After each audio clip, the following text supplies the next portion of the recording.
설계 도면에서만 존재하던 종이 비행기 KF-21가 실제 시제기에 공개로 적지 않은 나라들이 동요하고 있는데요. 제일 불안해하는 나라는 다름 아닌 중국입니다. 중국의 여러 매체가 한국형 전투기 KF-21 시제기를 다뤘는데요. 전에도 KF-21의 이야기는 자주 다루었지만 대충 읽고 넘기는 식이었습니다. 하지만 이번에는 좀 다릅니다. 공개된 자료를 세밀히 분석하고 논평을 냈는데요. 재원 하나하나 설명하는 중국 아나운서들의 목소리에는 불안함이 적지 않게 묻어나오고 있습니다. 중국 매체들은 한국인들이 5세대에 준하는 전투기를 선보였다고 하며 이는 나라를 뒤흔들 만한 대사건이라고 전하는데요. 일본 전투기와 우리나라 전투기를 비교하면서 한국의 KF-21가 앞서 있다고 밝히며 중국에 좀 더 위협적이다라 보도하고 있습니다. KF-21은 미래의 무기 시장에서 중국의 젠31 전투기와 경쟁할 것이라고 전망하고 있는데요.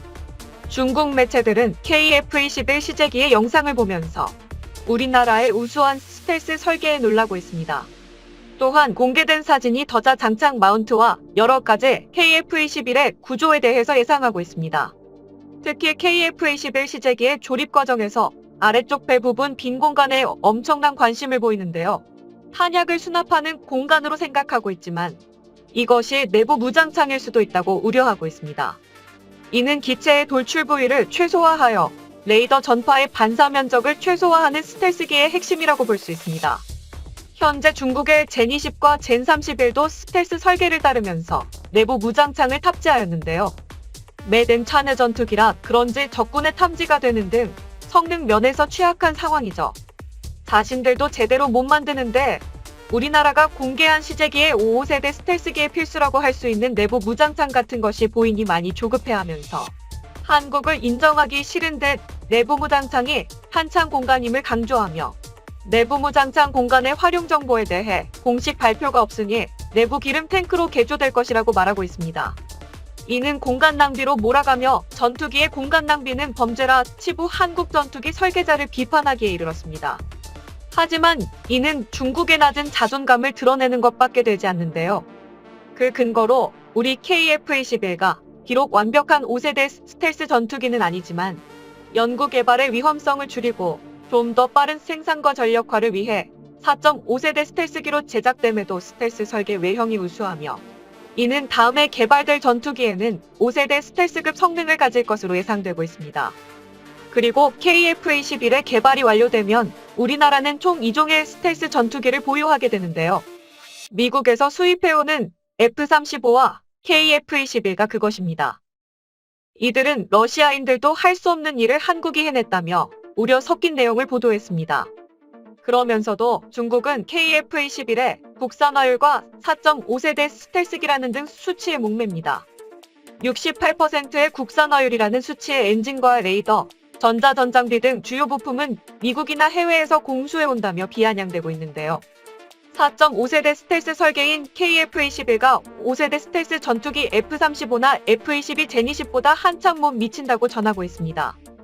F-35나 F-22는 이해와 비교한 것은 이해하겠는데 굳이 결함 많은 매den 차내 젠20을 끼워 넣은 것은 이해하기 힘든데요. 현재 중국은 인도와 국경 문제로 싸우고 있는데요.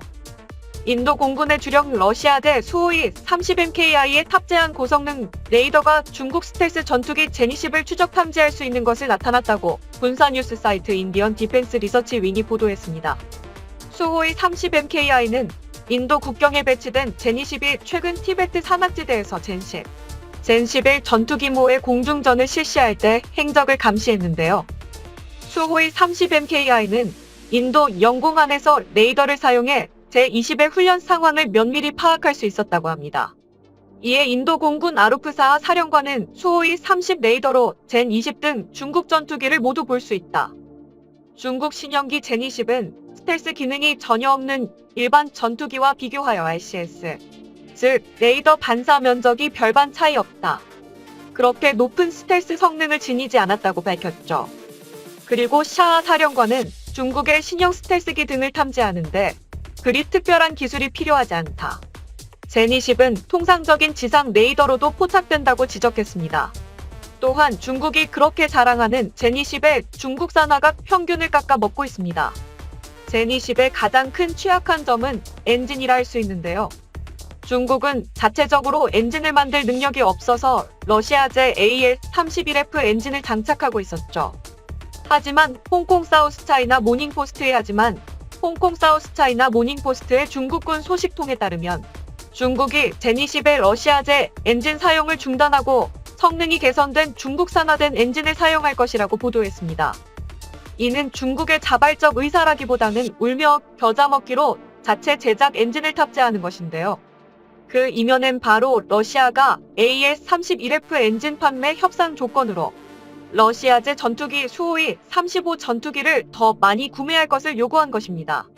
중국은 이미 자체 제작 전투기가 있는데 러시아제 전투기를 또 구매해야 하는 상황이 된 것이죠. 중국은 러시아제 엔진을 더 이상 의존하는 것이 불가능하다고 판단해 자체 제작한 엔진을 장착한다는 것입니다. 말이 자체 개발이지 러시아로부터 들려온 AS-31F 엔진을 역설계하여 불법 복제한 것인데요. 이렇게 개발된 엔진은 출력이 부족해 함재기의 무장을 줄이는 등 문제가 지적됐습니다. 반면 한국형 전투기 KF-21은 스텔스 기능을 낮추고 전투력과 무장 능력을 높였는데요. 인도군이 발표한 대로 제니12 레이더의 일반 전투기와 별반 다름없이 잡힌다면 전투력을 벌크업한 우리 KF-21랑 공중전을 벌였을 때 결과가 어떻게 될지 여러분의 상상에 맡기겠습니다. 또한 중국은 KF-21에 대해서 또 다른 불편함을 드러내는데요. 인도 역시 차세대 전투기 사업 AMCA를 하고 있습니다. 하지만 AMCA는 한국의 KF-21보다 6년이나 먼저 시작한 사업으로 2024년 또는 2025년에 시제기 생산 및 초도 비행이 목표인데 현재 초기 디자인조차 나오지 못한 상황이죠.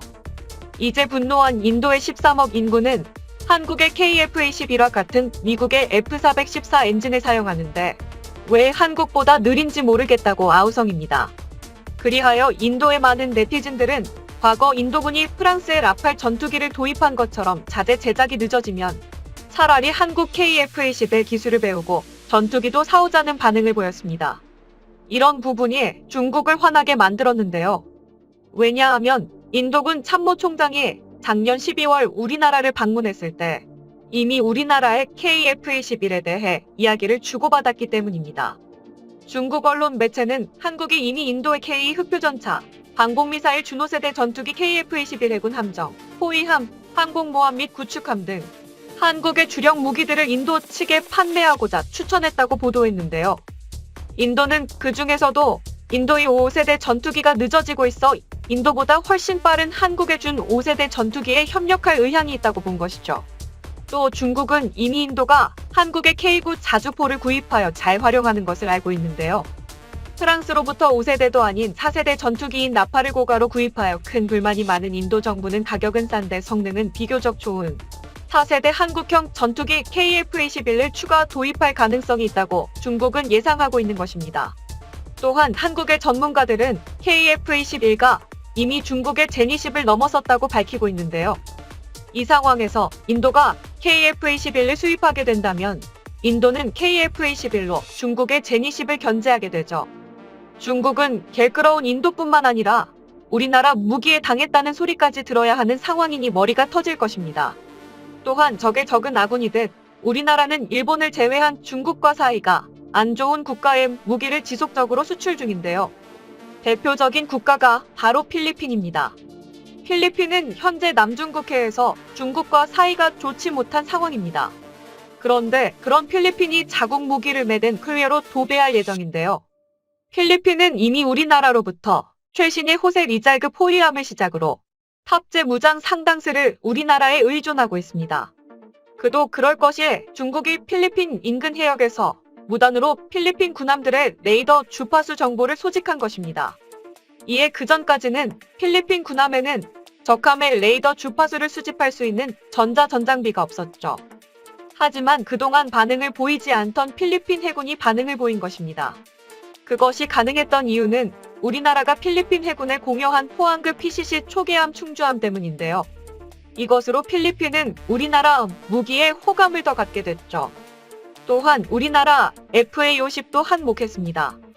전직 아키노 필리핀 대통령이 필리핀 공군력을 강화시키고자 우리나라 KAI로부터 12대의 FA-50을 구입하기로 했는데요.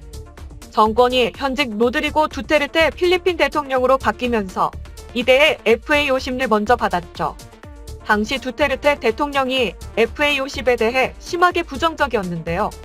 필리핀 남부 지역 이슬람 IS 반군으로 골머리 썩고 있던 두테르테 대통령은 FA-50의 작전 능력이